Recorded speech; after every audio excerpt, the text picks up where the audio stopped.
game. And look at Jushi's position, right? Like, he's always in the off position, just putting that mental pressure down onto Gen.G. Like, if you're around and you're invisible, there will be a signal, and that always keeps Gen.G on alert.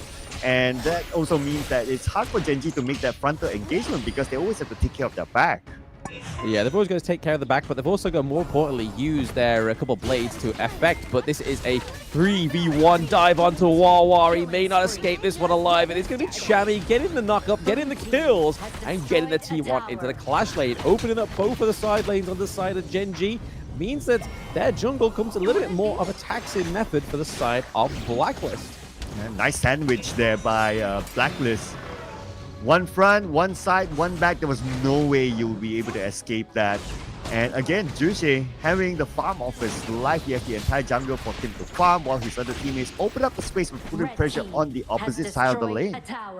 Yeah, able to do these things on like multiple fronts is definitely the way that Blacklist keep the head of the gold lead, right? I mean, Clue's a little bit too far deep in there. He does use the mulberry power there, but misses both Diadea and the Lady Chen. But they may catch out the Golden Kite now. They force the Infinite Vastness, which may be a bit of a mistake here for Blacklist going into this next team fight. Or maybe that was deliberate, like just to buy a bit more time for the bottom lane to be shoved in, and now the minions are right in front of the tower, so that will force Gen.G to not continue their engagement. So to use that, I think that's okay. Yeah, I mean, if they're not going to force any team fight anytime soon, then yeah, absolutely fine. It means that Blacklist still comes out on top of that one. But for now, we are seeing a bit of a brewing in the mid lane as well. Oh, Chami gets the kill onto Ray and Rock. Oh, Chami on this Mai pick is just doing bits right now. Again, tingling all over. But he's not quite done there yet. We're seeing that Chaz goes into the backline, keeps Inua in place. Oh my gosh. 3 kills for Chami 1. He is racking up those Chami digits at the end of his name, and then it's not even stopping there. We see Clue go down as well. And in between 2 towers, can you believe that? That is how confident they are right now walking into this game. Oh, it's going to be hard for Gen.G. I'm looking at how Gen.G is going to make this comeback here. If they want to make a frontal engagement, it's going to be hard. They need to farm first. They need to try to find a way to win back their jungle. Yeah, win back their jungle and win back like a defensive team fight as well. I mean, they've got the front line that need to do that, but over to the side of Blacklist, they've thought about it. They've got Gen.G's number with this one because of the amount of single target CC. Denying the front engages from the likes of Ray on the Lubang and then also Wawa on the Sunset. We do see the set sail actually lands up. The Mulberry Power does actually miss because of the CC immunity from Mai's abilities, but it was a worth try there by Gen.G, but it looks like the focus is elsewhere for the side of Blacklist. Yeah, coming from the back, and that's one engagement, following up with more. Yeah, following up with more, we do see the Destiny Couch come through, as well as the Destructive Deluge, doing a lot more damage onto the side of Gen.G. It's just going to force and open up this gorge even more for Blacklist. I feel like this may be the point where Gen.G just says, right, FF at 15, we've got to rethink this draft. Dude, my eyes is just glued onto Jushi, right? And his movement, like how he goes from the back and just tries to find those pickoffs. And even though if he doesn't, he puts mental pressure towards Gen.G. And now Gen.G is not only mentally pressured, they're pressured to stay in their base. They are. They're all pushed back to the base, other than the T2 down into the farm lane, which is basically looking like it's holding on by the skin of its teeth if turrets did have teeth. But speaking of teeth, we do have the Overlord and the Tyrant up now for grabs for both Blacklist and Gen.G, but it looks like they're going to go for the second Tyrant of the game. It worked very well for Blacklist, especially with picks like the Mayin, like the Lung, as well as the Prince of Landing. Just gives out the extra damage, right? And it's proven very frightful for the side of Gen.G. We see that Chami 1 is in the backline just to keep Clue out of there. I thought that Blacklist could go for a double objective, but that's okay. You get one, that's fine. They don't need to really rush things in. They can take their time. By the top, yeah, exactly. I mean, if they get one objective but are able to deny the other by not even getting it, then that's absolutely fine, because unfortunately for the side of Gen.G, they don't have the freedom to move out of their base, right? They have all 3 lanes pushed right now. The T2 goes down into the farm lane. They're all fastly approaching that high ground turret.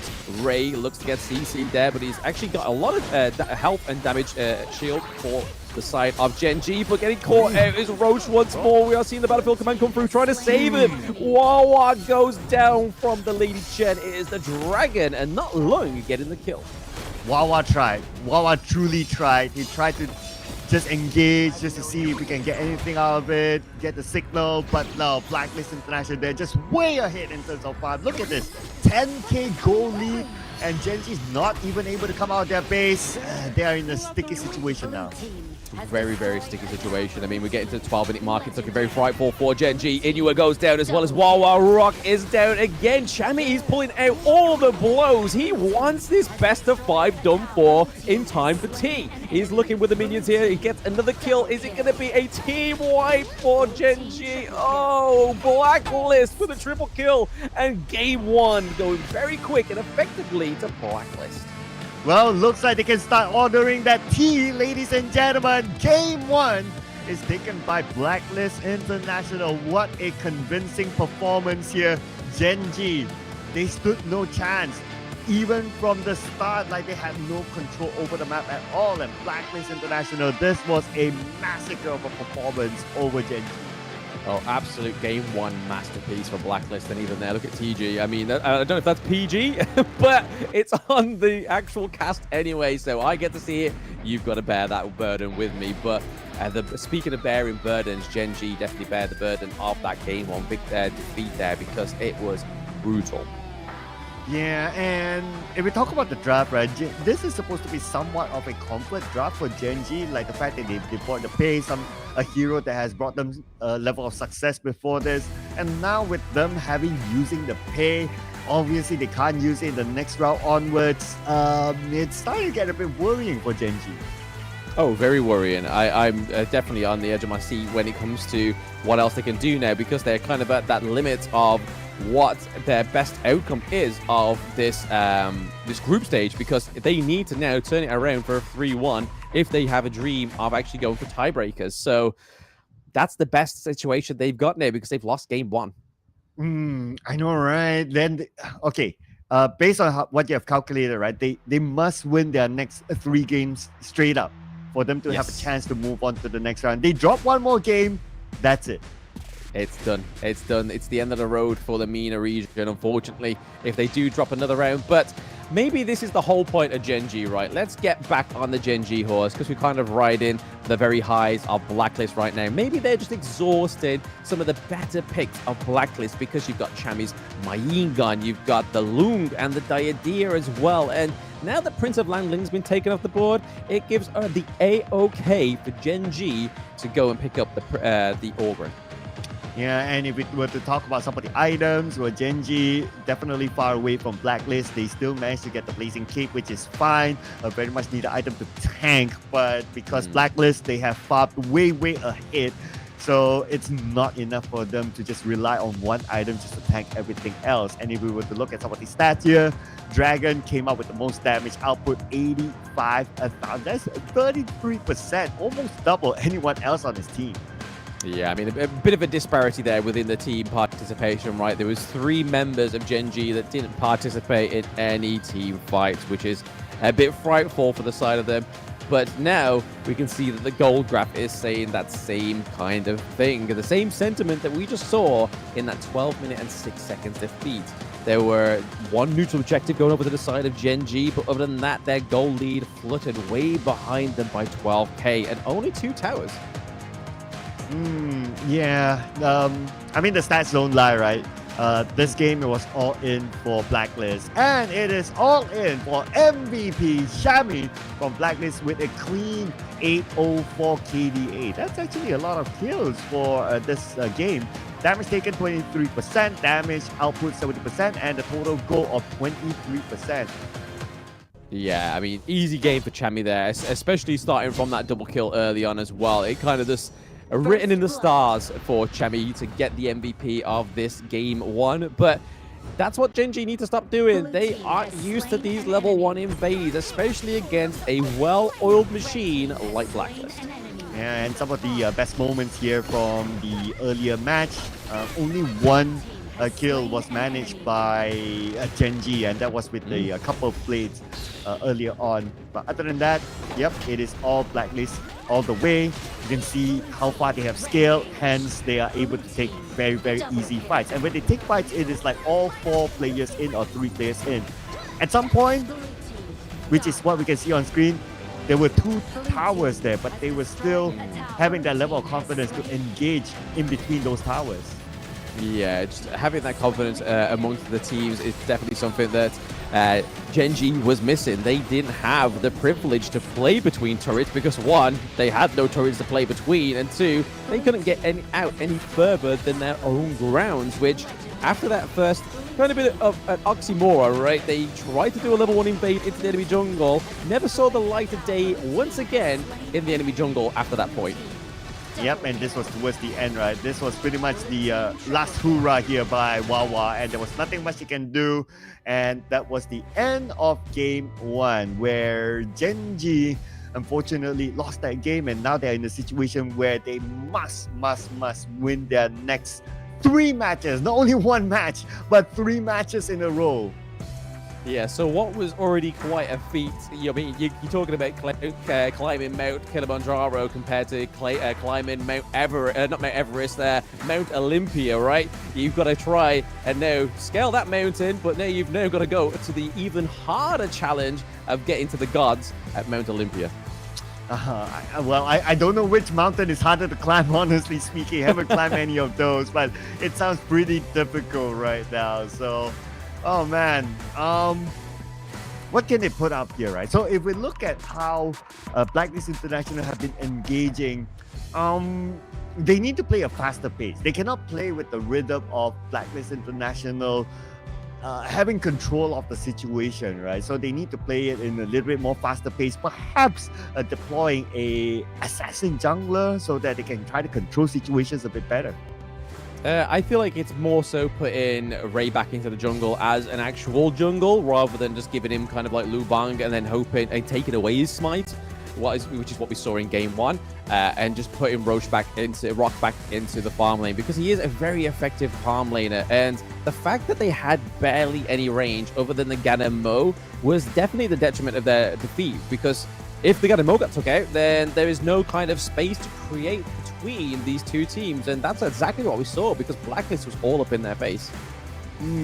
Yeah, the switch of role didn't really do them favors as well, so it's probably something they need to consider, like, okay, let's switch back to our original roles. Let's just not overly rock the boat, right? Let's just do something that we have tried and tested and we know that we're confident with. So I do agree with you is that step 1 is probably just to switch back the roles and then pick something that they're truly comfortable with. But with the global man pick, of course, 5 heroes are out the window. Yeah, 5 heroes out the window for the side of Blacklist and Gen.G. I mean, it's probably more at the detriment of Blacklist than Gen.G at this point, because there were some picks that we don't necessarily normally see, other than like Wawa Sunset, which he had a fantastic display on against Elevate in game 1, because that's the only game that they did win against Elevate. But now they don't have that. They've got to kind of rely on trying to get the Dharma through the gates, or trying to find the trump card that hopefully Gen.G pulled out in these next 3 games, because if they drop a single one, that's it. It's end of the road. Yeah, man, this is a situation that nobody wants to be in. It's not about winning your series anymore. It's about winning your next game. And you still have the following game to play because it's a best of 5 series, obviously. So I wonder what sort of a draft would they put out. And of course, if you're a Blacklist International, look at that, putting out the 3-0. They want to make this a clean win. And just look at the supporters there, bringing out the Blacklist banner. And Blacklist is a major organization in the Philippines. I'm sure they don't want to disappoint their fans. Oh, absolutely not. No, I mean, Chami throwing up the 3-0 after getting MVP in game 1 with an 8-0. I think I'm convinced at this point. If he tells me 3-0, I'm taking it.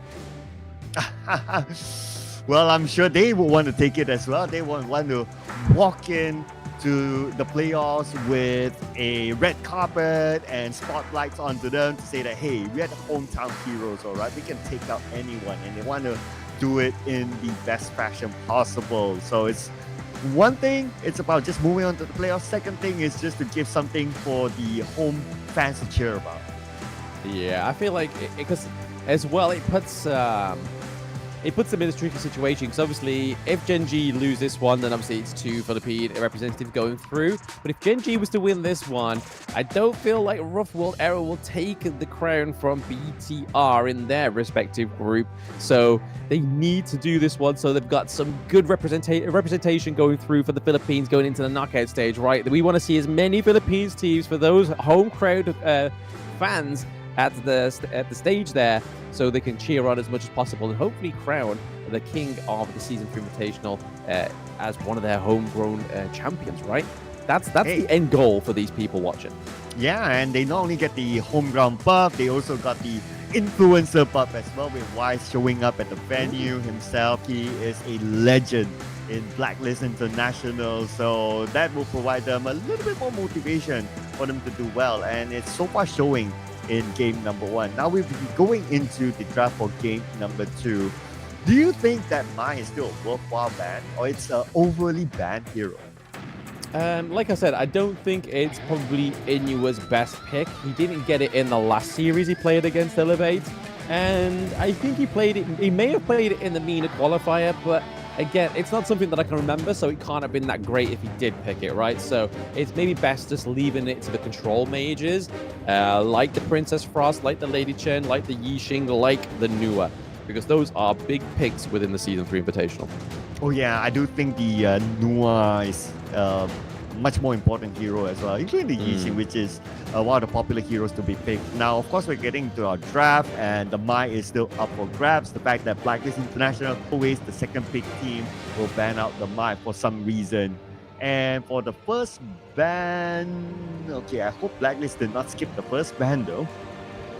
I don't think they did. Actually, no, they might have, unless the infograph hasn't actually updated. But yeah, because it's gone over to Gen.G, so whether they actually did ban it or not, I'm not too sure. But yeah, it's the Dolia ban onto the side of Gen.G, so they don't want that Enchantress coming through onto the side of Blacklist.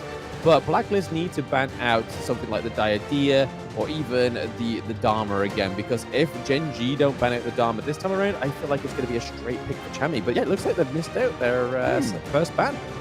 Okay, that means more heroes up for grabs. Okay, that's going to be interesting. All right, so the debate about Amai being banned out by the second team, yes, it is still being banned out. So Blacklist, okay, so they are turned to go for probably the All-Grab, but no, there we go. They go for the Dharma, the top pick hero now. This is a scary pick.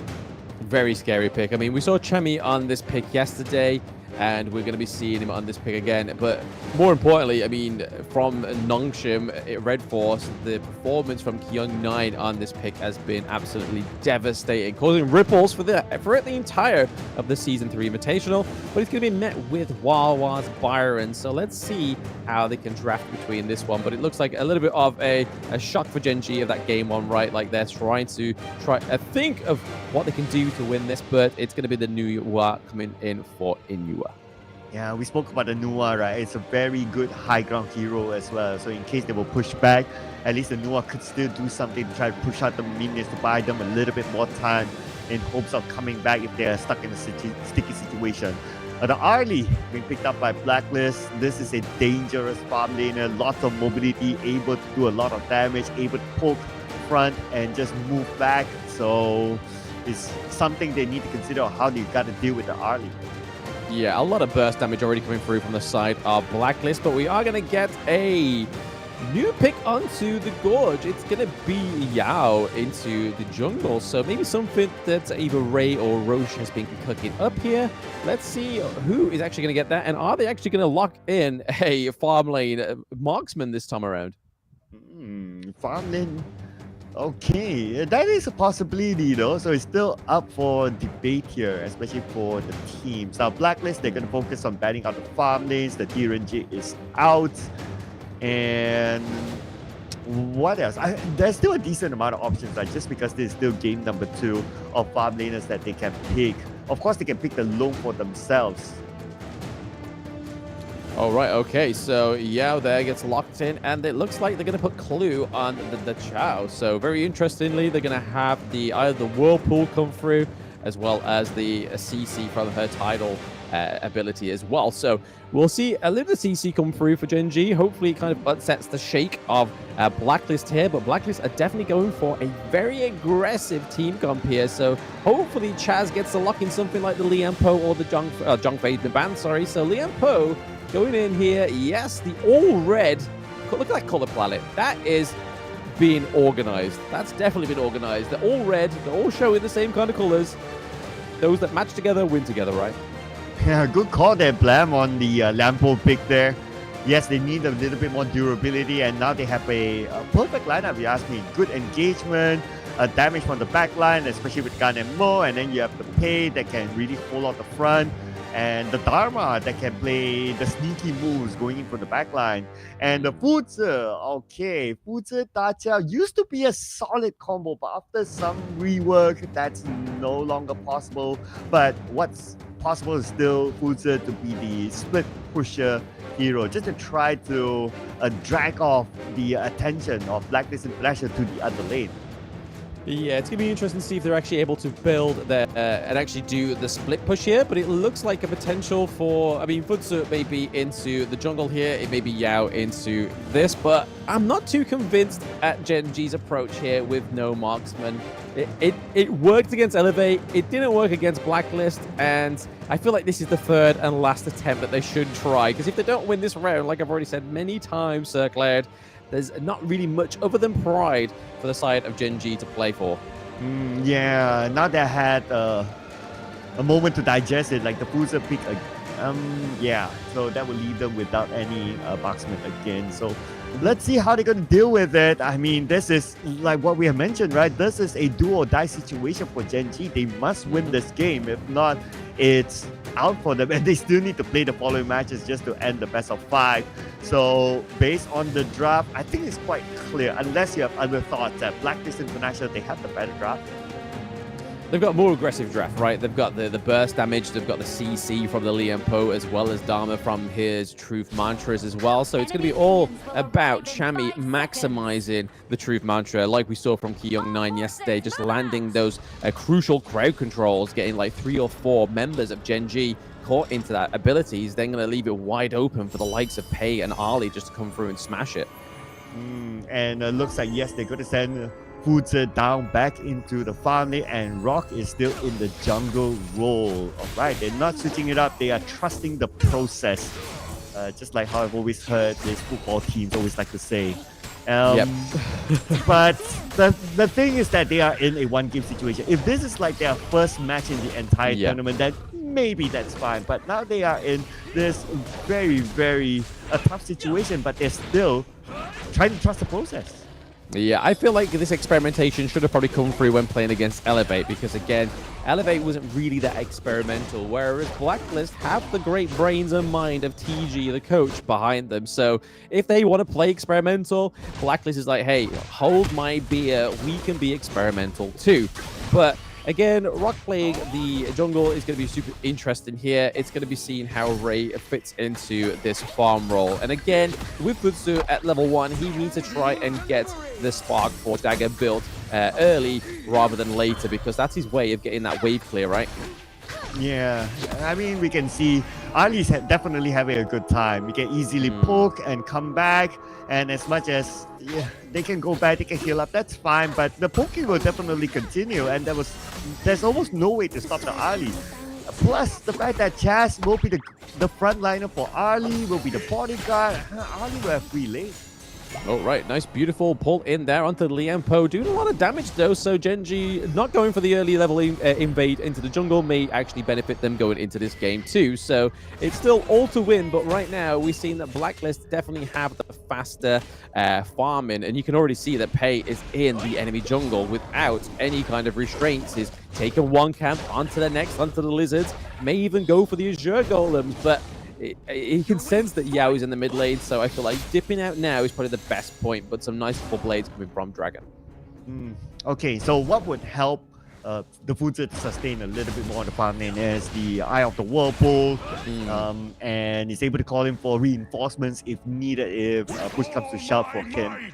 But I don't know about this. I'm still not really convinced. The fact that we have seen it before, yes, there was some successes, but we're talking about going up against Blacklist here, so the record doesn't really favor Gen.G. But they might prove us wrong, and I would like to see that. I'd like to be proven wrong that, this composition without a traditional farm laner, it works. Yeah, I mean, if we can get Gen.G playing on the front foot, I feel like the Futsu here is going to be a great counter against the Ali, using that Sage's Might to lock it down, and then you're kind of like stuck in a very small area with Futsu, and especially if he's building that attack speed early on, which it looks like he is, it's going to be deadly for the side of Blacklist, and it's going to be something that Golden Kite's going to have always in the back of his mind.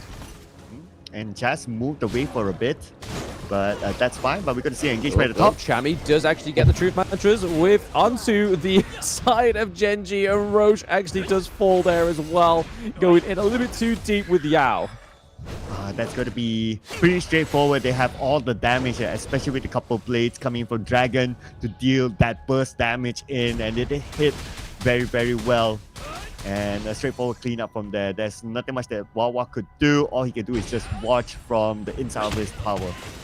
Yeah, he's got to be careful. This is a 2v1. This is a Dharma. This is a Pei. They do so much damage, and there's only so much that turret can actually do for you as they take down Wawa as well. The Annihilation not quite connected onto Chami 1, which was the desired target. I love how Chami actually tanked out the tower for his other teammate to come in and finish up the job. That is teamwork at its best. In many situations when we play our ranked games, it's like people just run away and leave you hung up for dry. But in this situation, they just show that trust between teammates is so important. Oh, very important. I mean, this is looking like a Blacklist early game domination right there with take T1 up into the clash lane. There is no sort of foreshadowing for the side of Gen.G just yet. We see Yao going in a little bit too overzealous there. There's so much CC, and that is the direct counter for Yao, is if you've got CC, he's got no way out. And what is Wawa going to do? He can't do much. All he can do is just watch that his buff gets stolen away. Oh man, this is going from bad to worse here for Gen.G right now. And the fact of the matter is that the Overlord's been taken by Blacklist. Again, another advantage. But at the bottom... What a denial of recall there as well. Just beautifully played there by Chaz, with the CC, just stopping the recall from the Chao. And again, they tried to go for the T1 down into the bot lane, so trading T1s again, but they need to make sure that they stop the growth of Chami 1 into the clash lane, because once more, Chami 1's looking like he's one of the stronger components going into this Game 2 draft, right? Yeah, and now they're going to focus on the mid lane. I'm seeing a clash coming in, and that's why Gen.G, they just disengaged. They had to let the mid tower go for now, that is, but they're making the rotation to the bottom. Futa, run!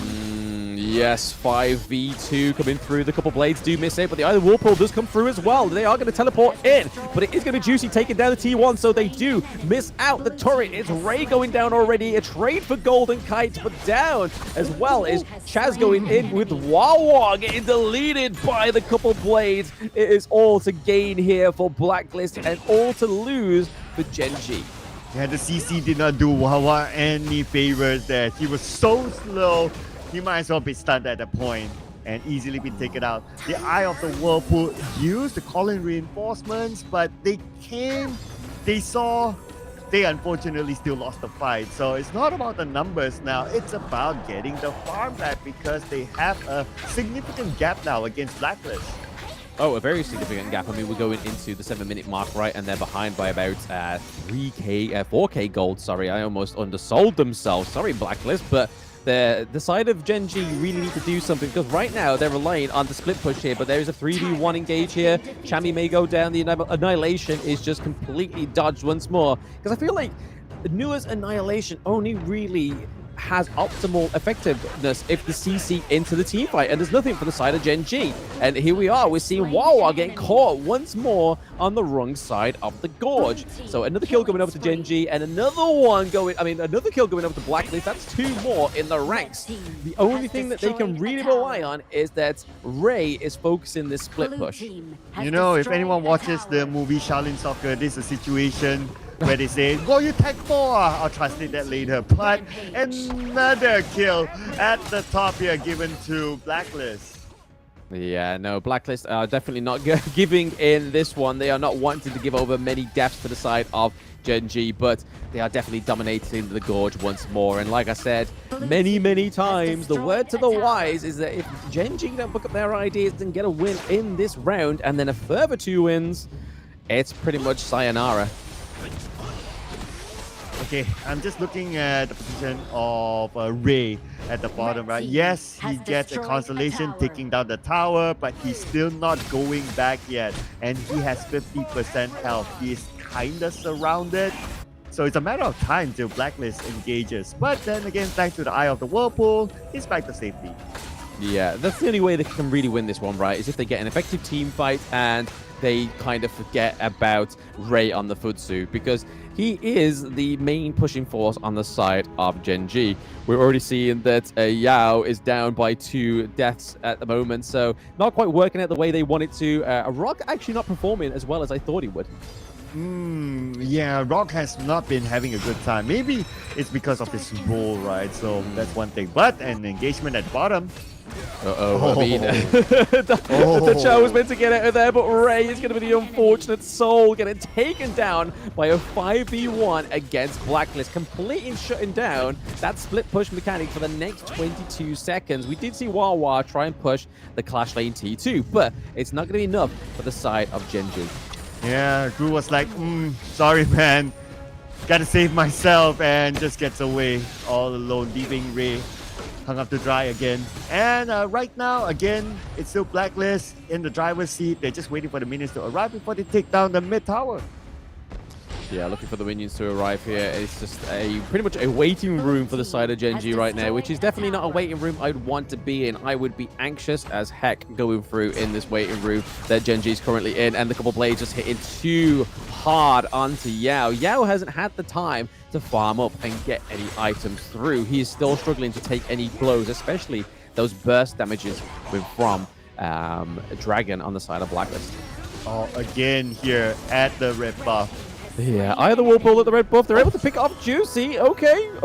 They got Juicy. Down goes Pace, so a bit of aggression, a bit of the gas taken off the pedal there. So maybe they can do something here. They've got the Overlord, the Shadow Overlord being taken by the side of Gen.G, but we do have Chami, we do have Chaz quite nearby.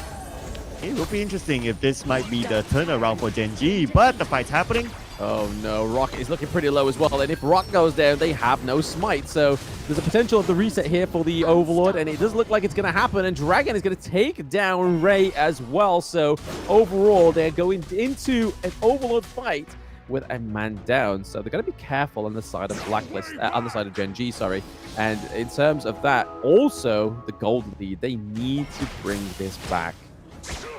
It's close to a 10k difference now. And Blacklist, they managed to push Gen.G back into their base. And they don't really have heroes that can do like pickoffs or from the back. It's going to be rather difficult, but here we go. It's the problem without having a marksman, right? There is no way into the backline. Yao is shown time and time again. He can get into the backline, but he can't get back out. That is probably one of the only times he was able to do it. They're taking the high ground turret down into the farm lane. It is going to be Juicy taken down. So maybe just now, this is the saving lifeline that they need from Gen.G. But Clue, the lifeline of Gen.G has gone down as well. And it doesn't help the fact that their only best high ground defense hero is Inua, right? So with this kind of situation, without a traditional marksman, it's even hard for them to clear out the minion waves. Oh, very difficult. I mean, you're looking at a 10k gold difference once more from the side of Blacklist. They have been pretty much been given this one again, but Gen.G need to do something. They really need to do something if they have any hopes of playing a tiebreaker against Elevate. Steal? Nah, nope, not gonna happen there. That was a wishful thinking there. I mean, if they were able to steal that somehow, then maybe that would give them a lifeline. Yeah, I mean, I think they need more than a lifeline right now on the side of Gen.G. I think they need a bit of a miracle, unfortunately, because they've gone for 2 very unorthodox drafts, but being beaten by, well, taken conventional defeats by the side of Blacklist. Yeah, a miracle or maybe 9 lives like Cat. They need everything they could get at this moment, because right now the dragons are coming in and Gen.G we did talk about the potential of them defending, clearing out the minion waves. This is potentially the final push. Yeah, potentially the game closer here. It's definitely the last bastion of defense for the side of Gen.G does go down. It is going to be the higher ground turret into the mid lane. And right now, they're just trying to get onto the back line, just trying to waste a lot of the abilities from Futsu. We do see the support ability come through there from the Liam Po, as well as the Tremor Smash into the back line as well, connected onto one of the side of Gen.G. Forcing them away is the couple blades. And is it going to be enough to take down Ray? Ray goes down as well as Rock. It is a 2-0 for Blacklist, and there is no means of Gen.G coming back into this one. I am afraid even going through into the next game, it's goodbye for the guys. Oh man, Blem, my heart breaks for Gen.G, to be honest. I mean, the fact that they still have to play the final game and the game doesn't really matter for them, it is just sad, right? It's just heartbreaking. I feel for Gen.G, to be honest. Yeah, I feel for them too. I mean, they should have taken a more conventional approach to game one so they could get the victory on the board. They shouldn't have done anything too risky because the group stage doesn't give error for risk, especially when you've only got 2 best of 5s to play and you've already played 1 and you faltered 3-1 defeat. So I felt like they should have gone to the situational room, which is the staff room or the players room, and just said, guys, look, we need to make sure we get our best foot forward with this one. And they didn't take it because they were punished from game 1 and into game 2, punished even further. Yeah, and you know what? Coming into the potential last game here, though it might not matter that much to Gen.G, but I hope they do put in a good performance. At least give it back to the fans, right? The supporters of Gen.G coming all the way from maybe even the Middle East and giving them the support all the way from there. Hopefully they'll be able to at least give something back to the fans. But if we want to see something interesting, I would also like to see Gen.G coming up with heroes that we have not picked at all this season. Maybe like I don't know, I'm just putting out names, right? Like a Donghua, like a Gui Guzi, that sort of pick. Don't get kid excited. He's probably watching this one, and the sheer mention of Guaiguzi is probably getting him very excited, like a very giddy kid at a sweet shop. But yeah, the game 3 is probably going to be a bit of fan service here for the side of Gen.G. Even if they're able to get a win on the board, I think that'd be good for them, a bit of pride going forward. But what a monstrable performance by Blacklist. We're able to be stopped in this game 2. 16 kills to 3 deaths, only an extra minute on the timer of the overall game time as well. And look at Dragon's damage output, right? It's almost half the damage output of the team, 41% there with more than 100k. But that's totally understandable, right? I mean, if you're a Gun and Mo, you just need to hit your couple of blades, and that's a lot of damage by itself. But on the other end, Gen.G, well, pretty balanced overall for damage dealt, so no one significantly was able to be a big threat towards Blacklist International. Oh, absolutely. Absolutely. It's definitely a clean wave once more for Blacklist coming through here in game 2 with a sizable difference in the gold as well. That 11k coming through strong. They're going for the double digits in the difference, right? They're not looking for the Tempest Dragon fights. They're not looking for those 20+ minute matches. But definitely MVP going over to Dragon there, showing Inua this is how you play Ganon mode. Yeah, so Gen.G took the first gun and Mo, and it was shown by Dragon on how to play it. 706, a perfect game by him. Damage taken, of course, very minimal, only 7% because he took care of his position. Damage output the most at 41%, and that was a lot of damage dealt by him. Let's check out the best moments here from the previous round and from the get-go again. Blacklist International, they run havoc over the jungle side of Gen.G. Yeah, I mean, we didn't even see Gen.G actually even venture into the enemy jungle once more, right? I mean, we saw that Wawa was on the wrong side of the map again, but it was just a complete domination in these team fights for Blacklist. They had all the right the components for a great team fight. I mean, if they didn't lock in the Liam Po, maybe it would have been a bit more of a even battleground. But we saw yesterday, both me and you, Cloud, both front row seats to Chaz's performance on this Liam Po. I mean, what would Gen.G expected? Oh yeah, you're right. We did see a super performance by Chaz, and the fact that he was able to be given the land pull.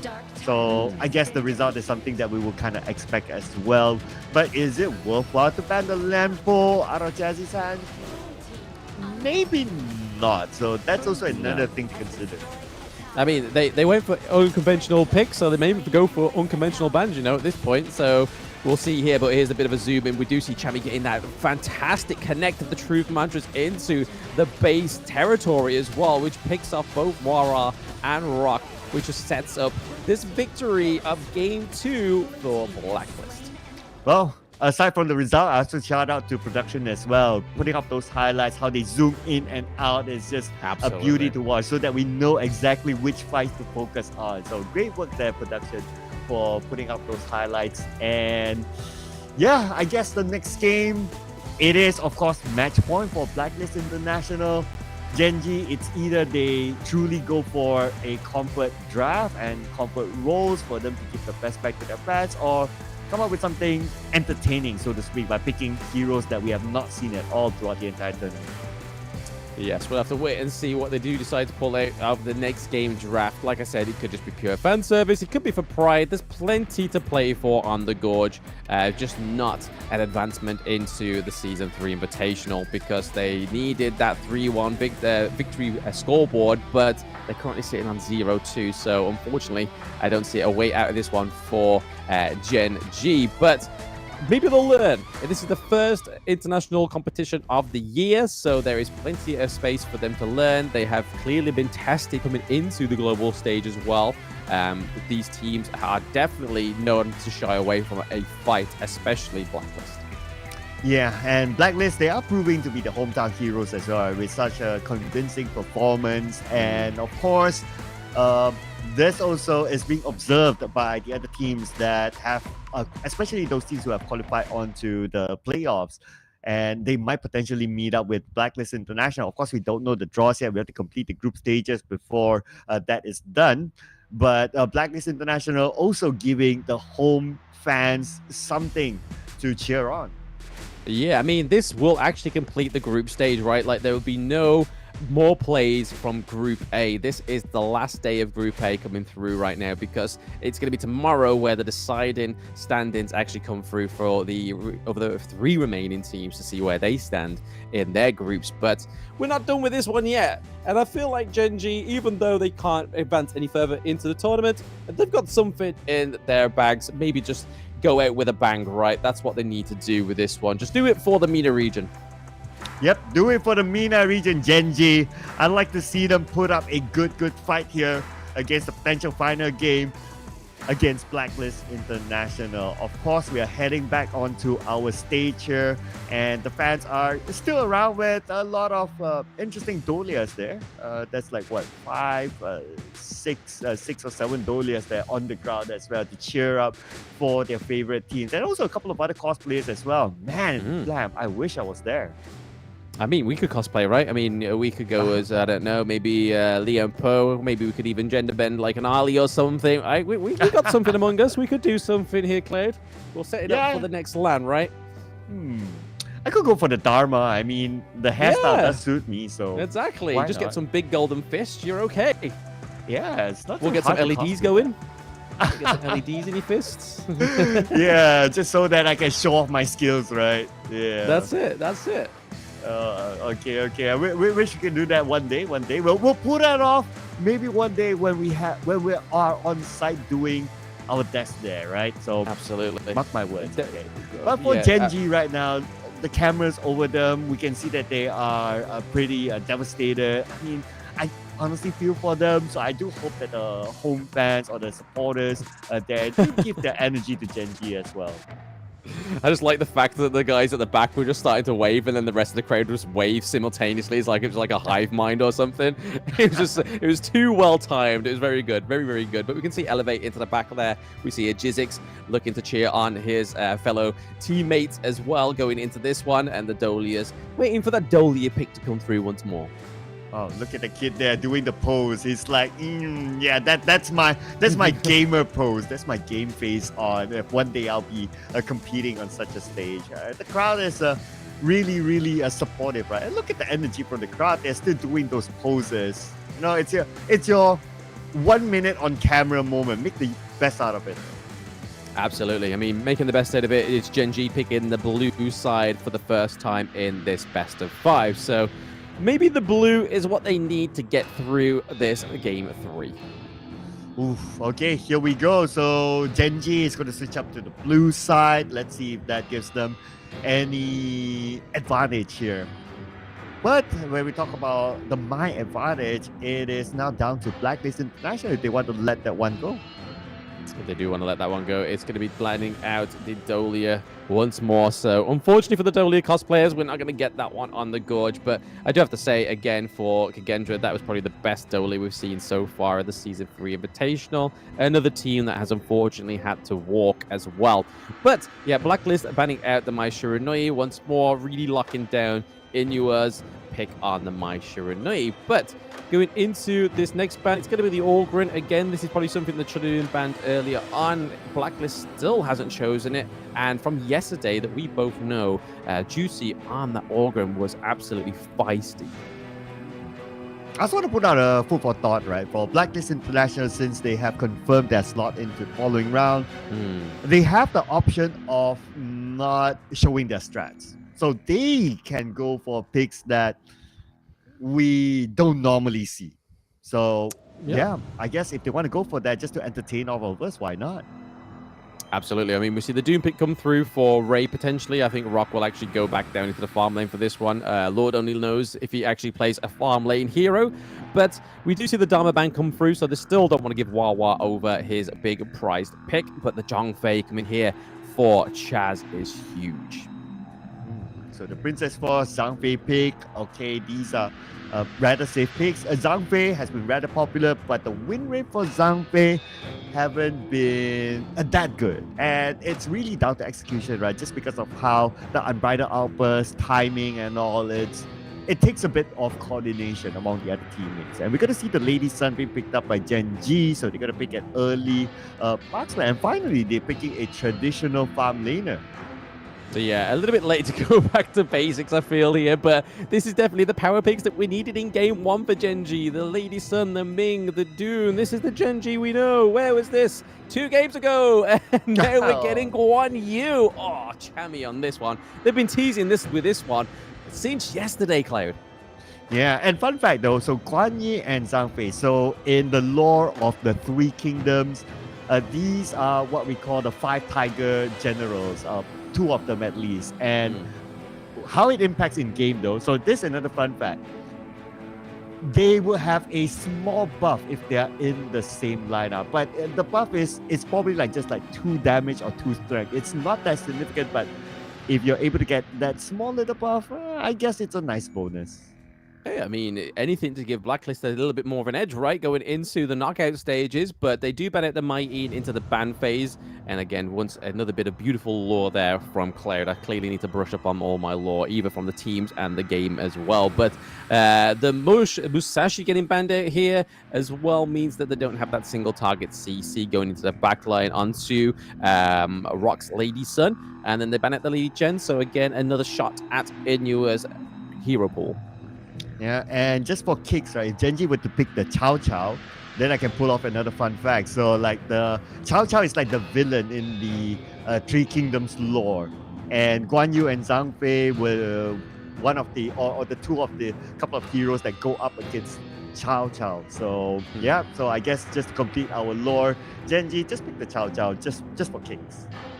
All I know is I know that Dachao means big bridge and Xiao Chao means little bridge, right? I'm pretty sure that is right. I think Kim told me, or I found that out myself from a YouTube video, and God knows what's right on YouTube anymore, but there we go. We do get the Charlotte pick come through. They do ban out the Gen.G towards the end as well, so it is going to be Wawa picking up the Charlotte, which we've seen in his last Best of 5 series.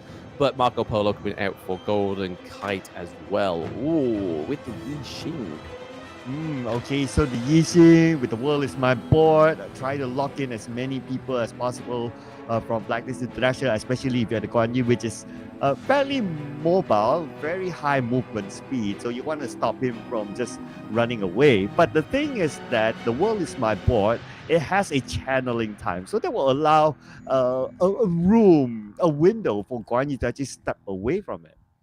Oh, Juicy with the Luna pick as well. They're definitely bringing out some nice little fun picks for the side of Blacklist. I don't think we've ever seen Juicy on the Luna as well. And finally getting Chami on the Guan Yu is going to be pretty huge in terms of dictating the pace of this match for Blacklist. Lots of damage output from Blacklist International. You kind of think about it as well. Guan Yi can go from the back. Marco Polo obviously goes in with the Fervent Barrage, and you have the CC coming from Zhangfei with a Bridal Outburst. So Blacklist, again, they're looking very, very dangerous. But Gen.G, at least they're going back to basics with the Lady Sun, but they must protect the Lady Sun from the potential backstab of Guan Yu. Yeah, a little bit 2 games too late, but hey, like I said, they can fight for pride with this one now. Even if they're able to get a reverse sweep, which would be pretty cool, but in terms of the overall standings, it's not going to mean much for Gen.G other than pride. So maybe we can hope and pray for a 3-2 going forward, eh? Yeah, why not, right? Let's see if they can actually pull this one back.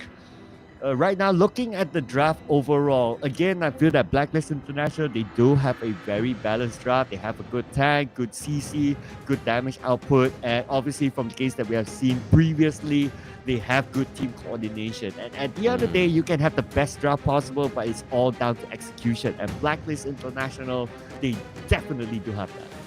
Oh, absolutely. I mean, we saw many teams falter with the Zhangfei as well. Even today alone, some of the Unbridled Outbursts that have come through have not been on quite up to the pale as well, quite not setting up the team fights that they need to. So that doesn't seem like it's going to be a bit of an issue here for Blacklist, because we know Chami, he has the great vision score. He is a very good support player, and he's definitely, I mean, not Chami, sorry, Chaz Chami is a very good player in his own right, but Chaz is a very good support player thanks to vision and his use of these tank heroes in the support role.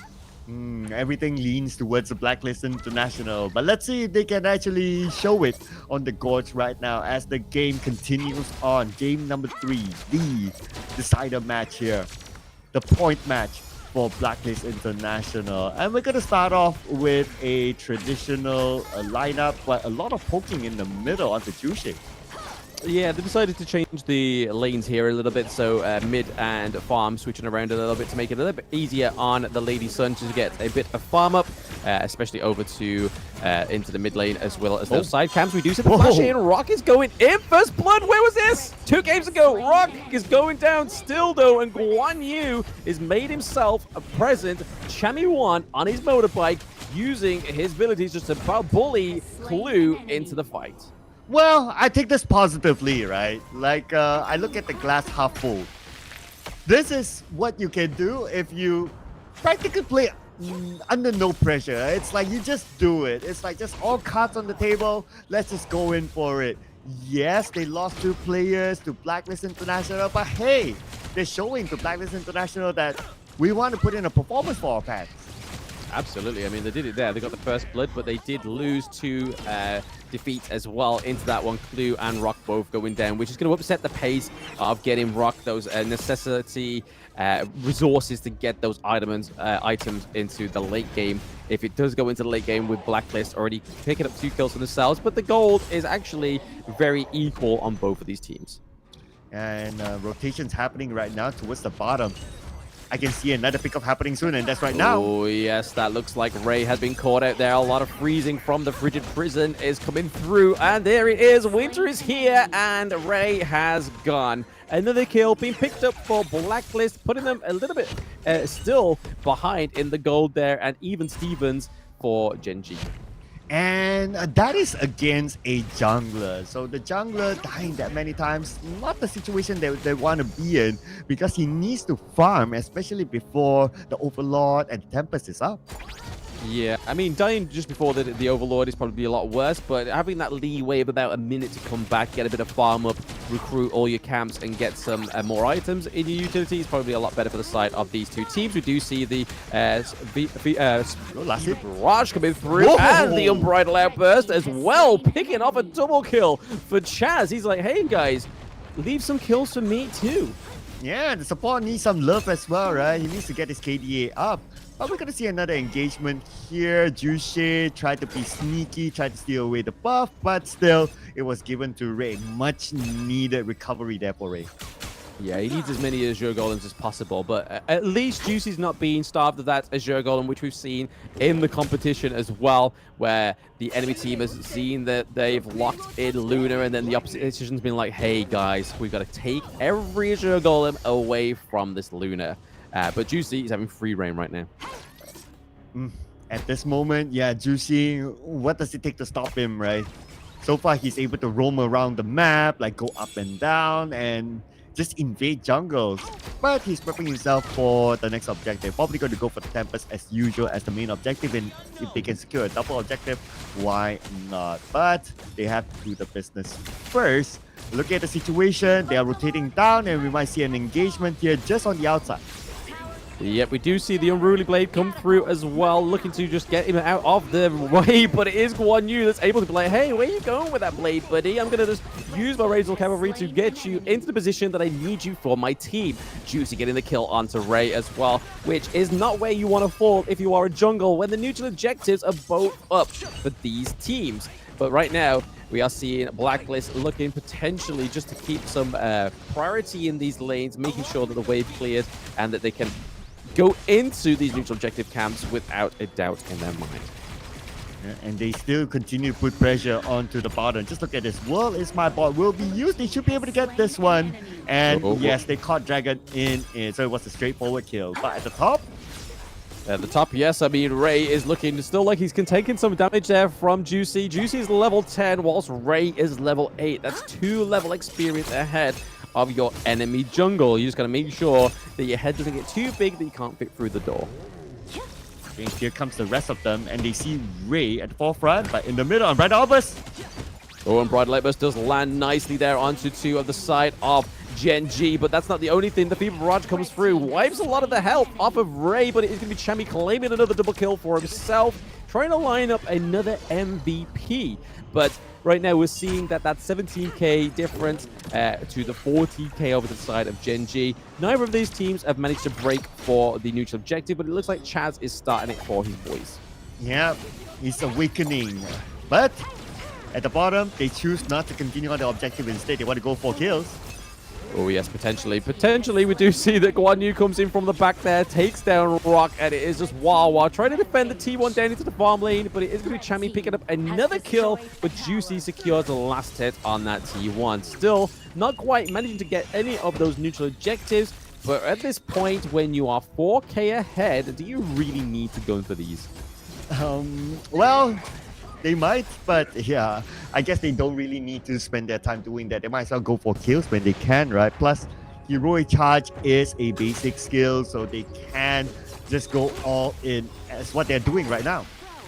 Oh yes, they are trying to all go in here, trying a bit of a fight for these two teams. The Winter is here, just get landed a little bit too far behind there for the side of Blacklist, but it is going to be a 2-1 trade overall.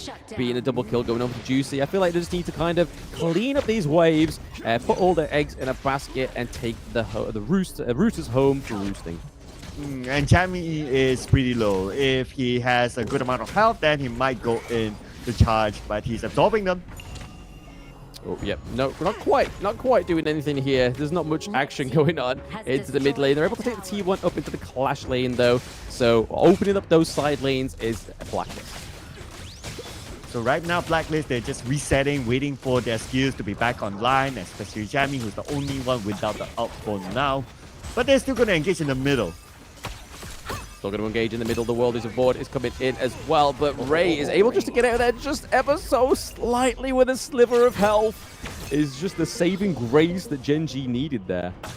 Yeah, thanks to the World is my boy, right? Buying him a bit of time to step away from danger. If he was taken out, then again, like the objectives, either the Overlord or the Tyrant will be up for grabs. Speaking about the Overlord and the Tyrants, none of them been taken by Blacklist yet when they have this level of advantage.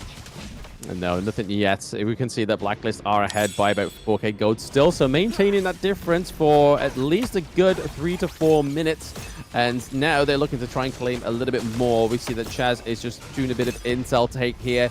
He's able to soak up the damage. The Unbridled Light Burst does come through, landed onto Clue. World is my board. Is felt a little bit short there. It's very narrow, but it is enough to keep Juicy and Dragon into place. But right now, we're seeing that Juicy is having his go at Ray. Ray gets out there with, Rock, sorry, gets out there with just so little health.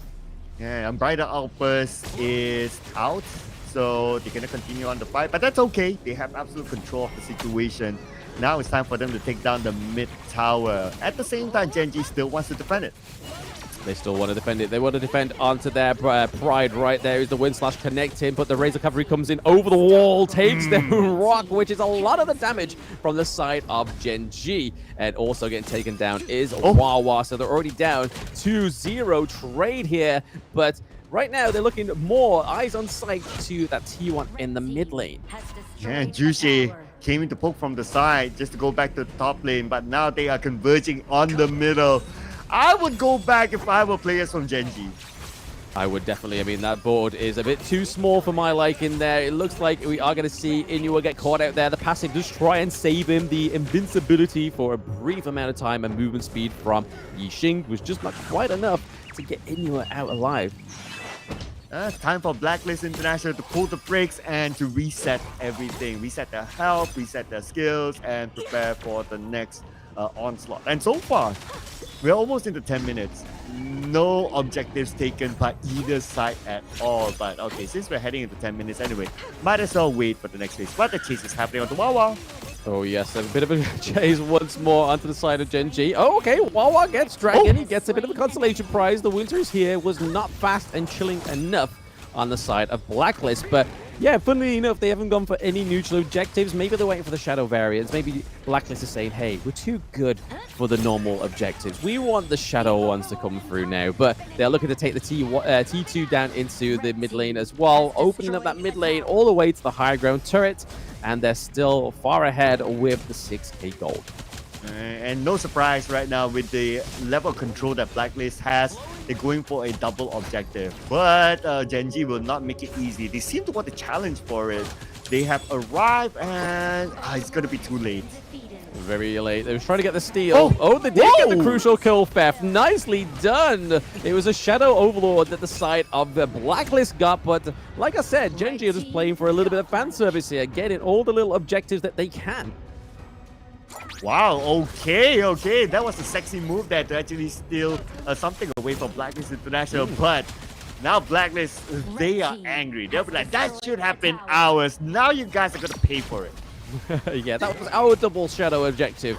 Thank you very much. But no, they have the minions coming down into the farm lane. But it looks like it's going to be Wawa able to clean them off pretty quickly and dodge around the Winters here as well. So they have the Vanguards to answer for as well. And it is the Shadow Vanguard down into the farm lane. So is this going to be the point where Blacklist open up the base?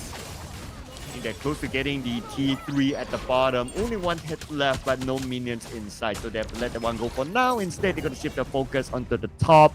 And Chami, as usual, is doing his work there. Still at the bottom, a bit of a chase happening. Tries to steal away the red buff, but looks like it got taken away by Golden Kite. Yeah, Golden Kite was able to secure that Crimson Golem for himself, which, when you give it over to Marco Polo, is probably not the best when you are getting lathered with that splendid revolver. But now we see the high ground opened up for the side of Gen.G. It is now going to be a complete wipe into the farm lane. So now the enhanced minions come through. It's just a matter of time, it seems, for Blacklist to try and ride this one out. But we did see that the Eternity Blades being built onto the likes of the Lady Sun. Maybe they can just get enough damage to be offensive, get a good team fight, and maybe get a bit of a push here for the side of Gen.G. Yeah, and because of the presence of Lady Sun, at least this time, it gives them a better chance of defending the high ground, but they also have to protect the Lady Sun.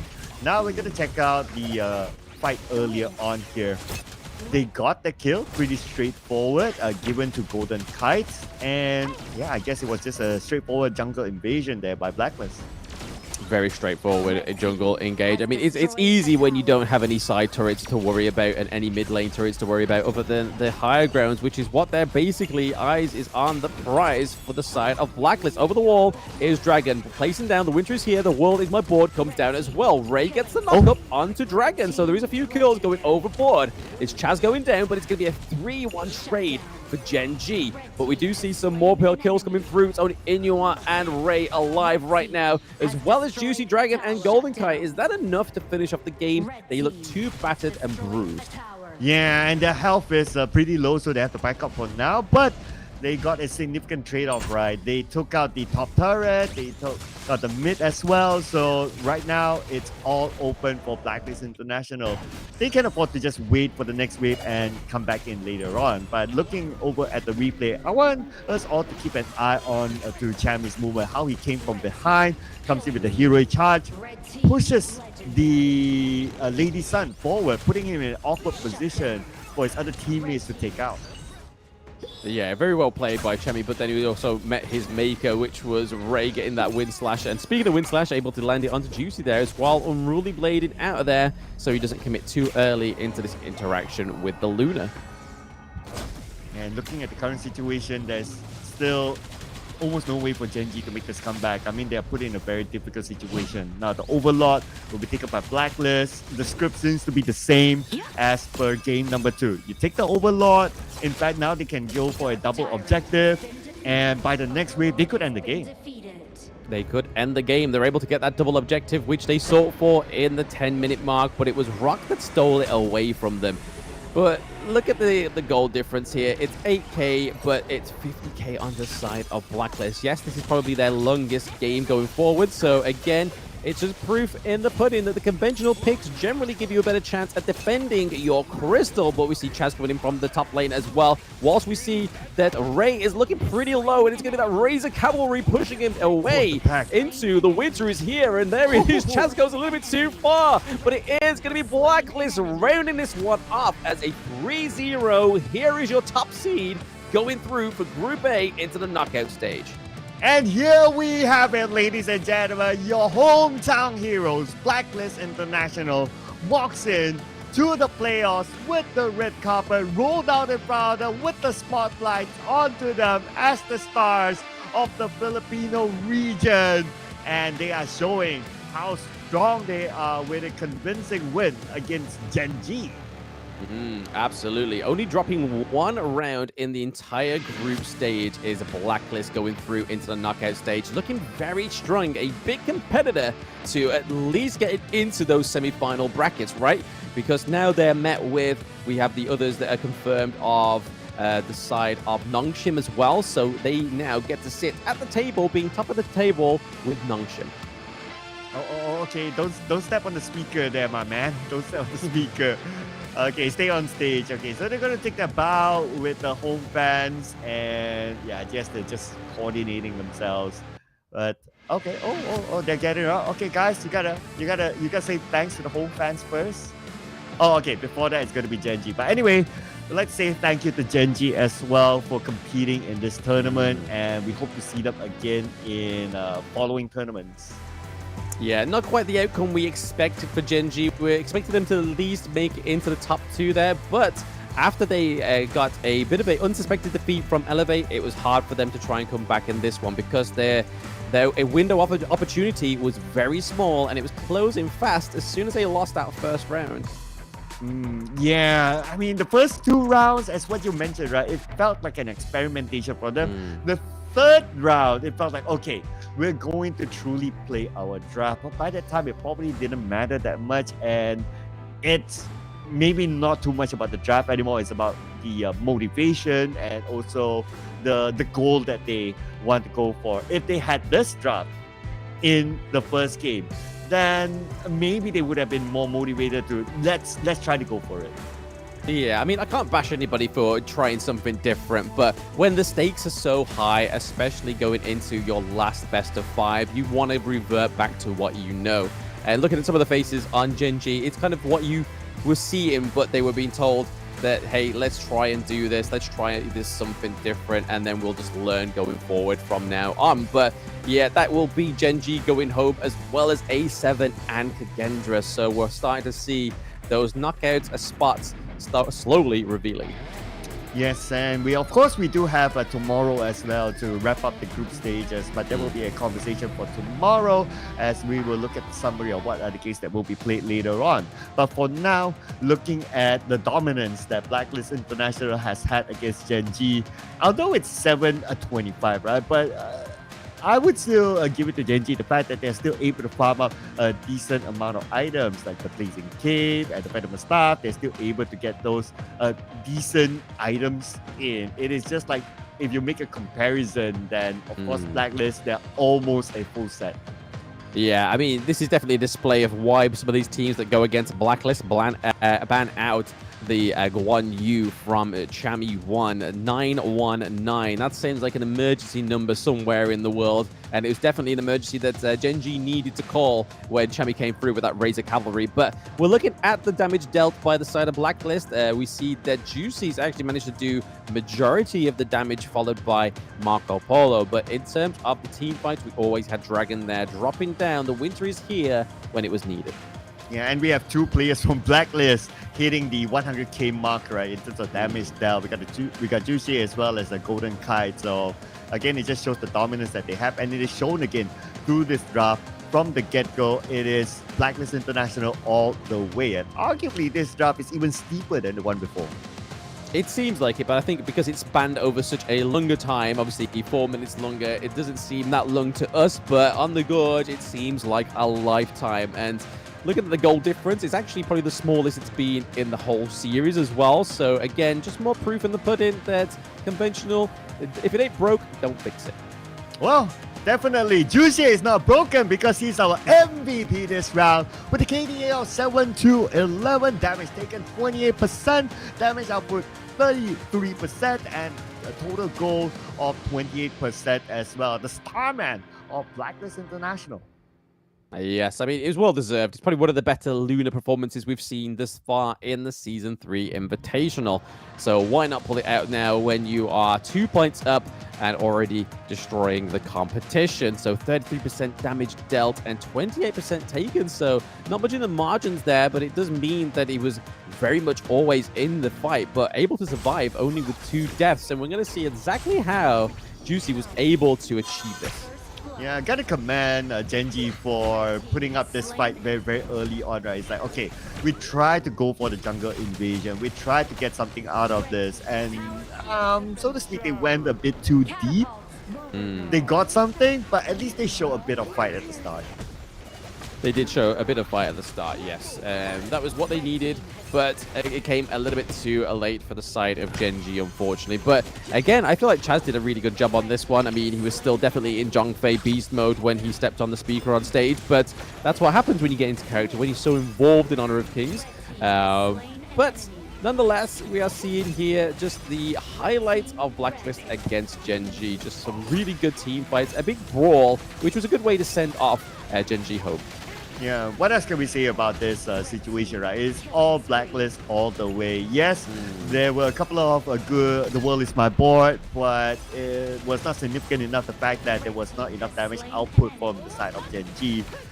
And Rider Outburst, I must say, this round is absolutely on point. How it's used, how to secure the final kit. It is very well done by Chaz. Yeah, I mean, the combo with the Winter is here and then the Razor Blade Cavalry is just brilliant because you're kind of trying to zone the enemies out of the area of effect of the Winter is here, and then you just get Guan Yu come out of nowhere and just push you forward into the enemy team. So not only dealing damage, but then kind of stopping you for a brief second, whilst your rest of your team have the way in terms of damage. But this was the final moment here for Gen.G as we started to see the waves collapse, I believe. Yes, it is. This is where we start to see all of Gen.G fall, and then the push for the crystal, crowning Blacklist as your Group A first seed. Yeah, I was just looking at Chaz being very ambitious towards the end, right? But totally understandable. But there it is, the conclusion of Group A, and Blacklist International, they will top the group, followed by Elevate. So 2 Filipino teams confirmed onto the next round, and we have to say thank you to Gen.G for playing this season. As for Group B, we still have games to go. Right now, it's Vitality and AG. They are number 1 and number 2. Alpha 7, unfortunately, went out as well earlier today.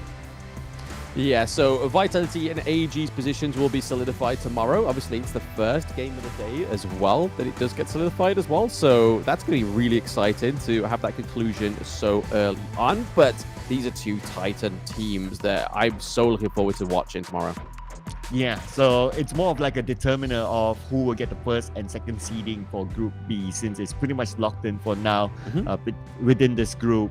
And we do have other groups as well that will be playing tomorrow just to conclude our group stages, and we'll probably have a recap again later on. But for now, we might go for an interview after this. Of course, I'm sure the home fans would want to hear from the home teams themselves, Blacklist International. Now, if you have a question for any of the players from Blacklist International, what would that be? But we'll hand that thought for a second because we'll allow our host to ask those questions. We'll be passing it over to the main stage really soon. And here we have it, Blacklist.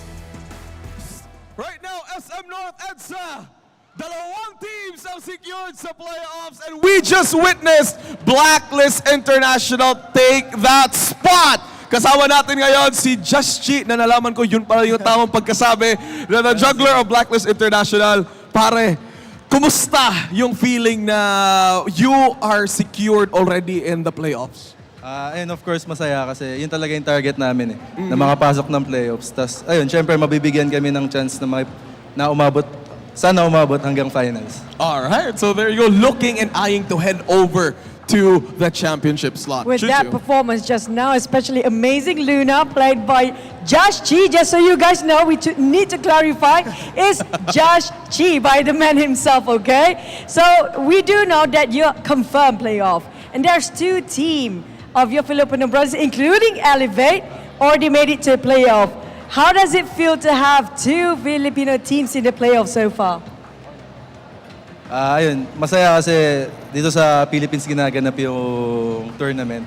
And ayun, sana maging proud sila sa amin. It's super happy for him that it's also happening here, the Invitationals in the Philippines, and he's hoping like all of the Filipinos are going to be proud of the Filipino teams going into the playoffs. So that's about it. But before anything else, Gen.G, while we are here on stage, you do have your family members right here live on the audience who supported you. Now, we wanted to call on your grandmother to join us here on stage because she has a few words to tell you about being so supportive of your pro player career. Tita, please join us here. Tita, hi, hello Tita, please introduce yourself to the Filipino crowd. I'm Jean Valencia, my apo, Gen.G, my idol. Pogi. Tita, anything you want to say to Gen.G and his team here as they compete for Honor of Kings Invitational Season 3? Congratulations, and may the force be with you always. Sani Puersa! Salud Fuerza! So there you go, thank you so much. Pinas para sa bigas! Pinas para sa bigas! To those international, yes, find it out. Okay, thank you so much to our Gen.G over here, and Tita, thank you so much. Super happy, and again, congratulations. Congrats. And Chuchu, that wraps up We today. definitely have more expectation coming up for the playoffs, but we're still not done yet because another Filipino team will fight tomorrow, which is the Rough World Era. So I hope all of you guys will support the last team of Filipino. Will they make it out or not? But we're gonna toss it back to the casters to wrap things up. So okay, let's go back. Okay.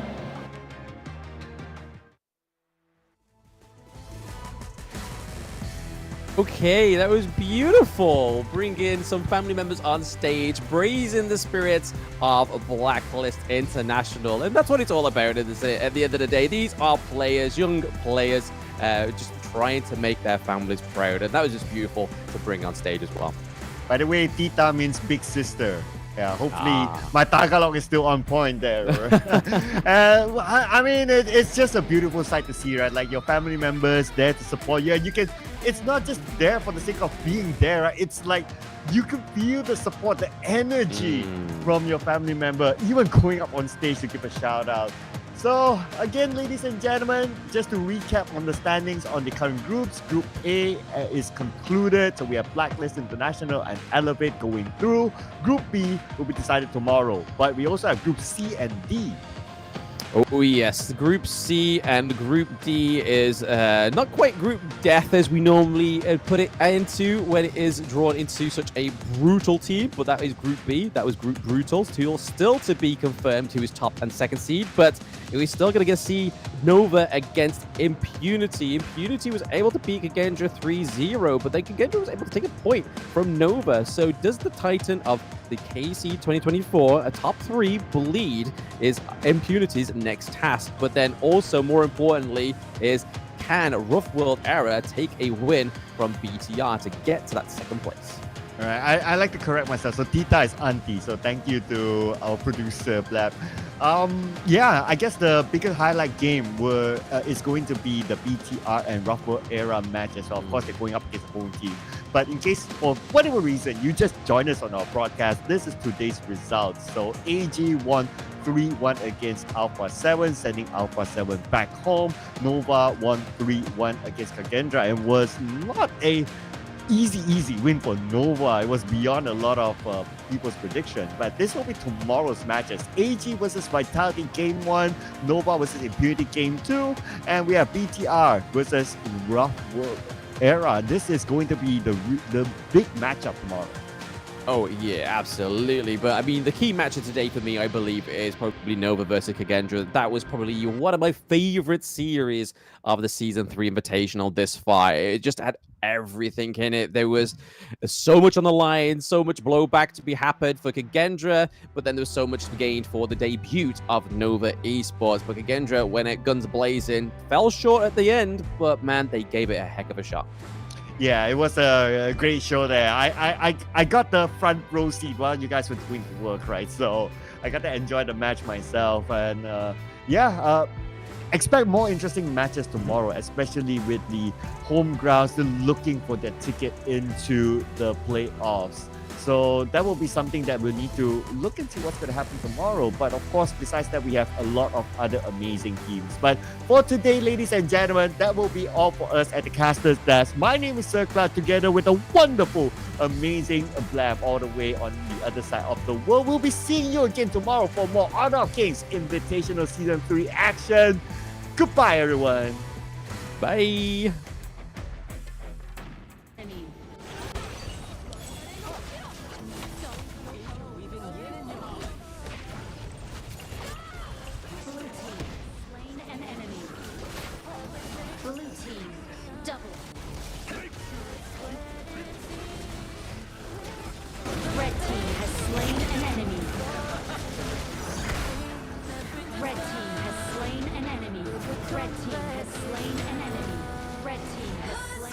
Destroyed a tower.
what it's worth, compromising with what hurts inside.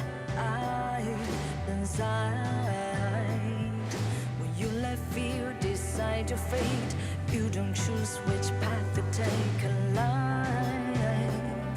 In life, I'm finally letting go of everything that still holds me. I'm against all odds, but I won't give up, 'cause it's my time to shine. Standing in the spotlight, can no one let me down. Destiny is calling high. I'm not afraid to fight for everything I love. Victory's on my side.